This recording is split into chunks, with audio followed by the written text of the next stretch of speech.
यार इंग्लिश ही तो है, इंग्लिश तो हम बहुत आराम से कर लेंगे, उसके लिए अभी से पढ़ने की थोड़ी जरूरत होती है। इंग्लिश तो एंड में कर लेंगे, अरे एंड में हो जाएगा यार, अभी तो मैथ साइंस कर ले, मैथ साइंस तो वही कैसे करेंगे, बहुत सारा सिलेबस।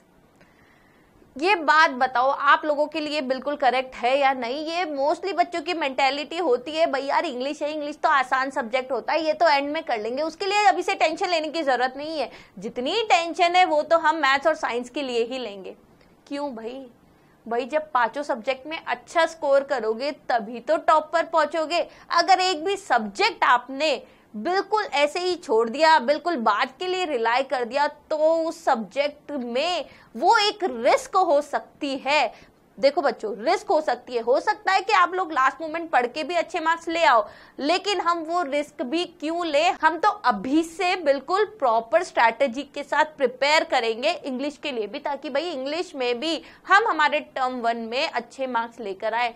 तो उसकी प्रिपरेशन के लिए भाई हमारे क्या फेज होने चाहिए? सबसे पहली चीज भाई एमसीक्यूज को प्रैक्टिस करना है क्वेश्चन बैंक से। आपके सीबीएसई ने इंग्लिश का भी एक क्वेश्चन बैंक दिया हुआ है सीबीएसई की वेबसाइट पर, तो बच्चों आप उसमें से जो क्वेश्चन बैंक है, डिफरेंट टाइप के क्वेश्चंस है, वो प्रैक्टिस कर लो और अभी से करना स्टार्ट कर दो। अगर आप लोगों को चाहिए कि वो क्वेश्चन बैंक के क्वेश्चंस मैं आपको सॉल्व करवाऊं, तो आप मुझे नीचे कमेंट सेक्शन में लिखो। अगर 20 से ज्यादा स्टूडेंट्स ऐसे होंगे जो चाहते होंगे कि भाई क्वेश्चन बैंक भी सॉल्व कराया जाए, तो मैं जरूर आपका क्वेश्चन बैंक भी सॉल्व करवा दूंगी, ठीक है।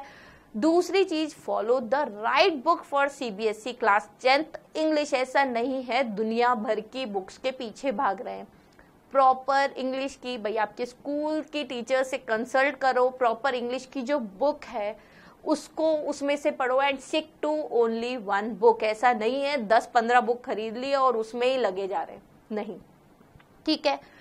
तीसरी चीज, रेगुलरली प्रैक्टिस करना। अगर रेगुलरली नहीं भी हो रहा है तो एक दिन छोड़ के एक दिन प्रैक्टिस करो, लेकिन प्रैक्टिस तो करो, चाहे 10 मिनट के लिए ही करो, लेकिन प्रैक्टिस करना जरूरी है। And get acquainted with the exam pattern and syllabus. ऐसा पहली बार होगा कि इंग्लिश में भी सिर्फ और सिर्फ एमसीक्यूज ही पूछे जाएंगे, तो उस पैटर्न पे जितना हो सके उतना प्रैक्टिस करना अभी से स्टार्ट करो, बहुत इंपॉर्टेंट है। अब जो आगे आपके पास भाई कितने महीने रह गए आप सोचो, ये अगस्त तो ऑलमोस्ट एंड होने वाला है, सितंबर, अक्टूबर और नवंबर का भी पता नहीं है। आपके एग्जाम या तो नवंबर में हो सकते हैं या दिसंबर में हो सकते हैं, तो मतलब पूरा हम कह सकते हैं सिर्फ 2 ही महीने हैं आपके पास। और आपके पास 4 सेक्शन है, reading section, writing section, grammar section and literature part, तो काफी सारा है। तो अभी से पढ़ना तो बहुत जरूरी है, और उस पढ़ने के लिए, वो प्रिपरेशन के लिए जो चीजें हमें याद रखनी है वो ये है। तो उस प्रिपरेशन के लिए भाई हमें क्या क्या देखना है? सबसे पहली चीज हमारे पास जो है, जो आता है हमारे पास, जो अनसीन पैसेज आता है, ठीक है। तो ये वाला जो सेक्शन होता है आपका रीडिंग सेक्शन वाला पार्ट, तो यार ये बच्चों ना बहुत स्कोरिंग होता है, इसमें बस बहुत लीस्ट अमाउंट ऑफ एफर्ट लगता है बाकी सबसे। तो जितना हो सके हर एक हफ्ते में कोशिश करो, एक आध पैसेज ले लिया, उसको प्रैक्टिस कर लिया, और कोशिश करो कि वही पैसेज उठाओ आप जो एमसीक्यू फॉर्म में हो, ठीक है। दूसरा पार्ट आता है भाई आपके राइटिंग स्किल्स के ऊपर, तो उसमें ध्यान रखो भाई फॉर्मेट पे बिल्कुल स्ट्रिक्ट रहना है, स्ट्रिक्टली रखना है भाई। आपका जो फॉर्मेट है वो आपको पता होना चाहिए, जितने क्वेश्चंस आते हैं वो किस फॉर्मेट में, कितने कितने नंबर में डिवाइडेड है, और फॉर्मल लेटर्स जो है उनके जो फॉर्मेट्स है वो क्या है। अभी हमें पता नहीं कि इस टाइप में किस तरह के आपके क्वेश्चन पूछे जाएंगे, तो आपको तो जितना आ रहा है मेनली फॉर्मल लेटर में भाई जो फॉर्मेट है वो तो आपको अच्छे से पता होना ही चाहिए।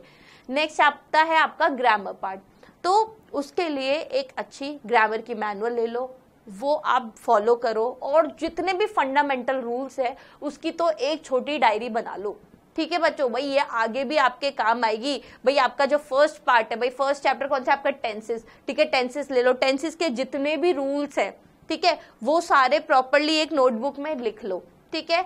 अगर आपके पास नहीं है तो विद इन फ्यू वीक्स हम आपके टेंसेस का भी लेक्चर लेके आने वाले, तो वहां पर आपको उसके सारे नोट्स भी मिल जाएंगे। लेकिन अगर आप अभी से प्रैक्टिस कर रहे हो तो प्रॉपर एक कॉपी मेंटेन करो जिसमें ग्रामर के जितने भी चैप्टर्स है उनके सारे रूल्स एक जगह आ जाए। और study the basic rules and attempt as many as questions as possible. ठीक है, और गलती होती है तो देखो मैंने कहाँ गलती की है और वो रूल क्या कहता है जिसकी वजह से ये गलती हुई है। ठीक है, चलो अब मैं बता दूं बच्चों, हमारे पास जो अभी करंटली ई सरल में कोर्स चल रहा है क्लास 10th का न्यू बोर्ड पैटर्न पे T22 का टर्म 1 और टर्म 2 का कोर्स। बच्चों यहाँ पे टीचर्स ने बेस्ट विजुअलाइजेशन के साथ पढ़ाया हुआ है, साथ में जो न्यू बोर्ड पैटर्न पे आपके क्वेश्चंस आने वाले हैं बिल्कुल उसी टाइप के क्वेश्चंस यहाँ कराए गए हैं। तो जरूर से ई सरल ऐप को डाउनलोड करो और ये जो कोर्स है उसको एक्सप्लोर करो। और हाँ, चैनल को तो सब्सक्राइब करना मत भूलना, बहुत इंपॉर्टेंट चीजें यहाँ हम देखने वाले हैं।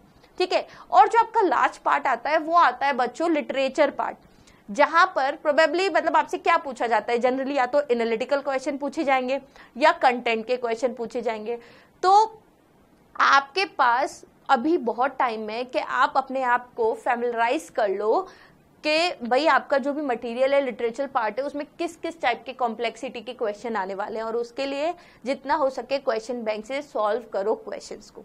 ठीक है, और एक जनरल टिप है, कोशिश करो कि डेली आप न्यूज़पेपर पढ़ो, टॉपिक्स पढ़ो किसी फिलॉसफी के, इवन जो साइंस फिक्शन होते हैं, ये सब पढ़ने से क्या होता है आपकी इंग्लिश इंप्रूव होती है और आपको नए नए वर्ड्स पता चलते हैं, और ये देखना आपके बोर्ड एग्जाम में भी काम आएंगे। तो इंग्लिश के लिए बच्चों ये कुछ टिप्स है जो बिल्कुल ध्यान रखो, देखना, you will get 40 on 40 in English also. Okay, all the best and don't forget to like, share and subscribe the channel. All the best.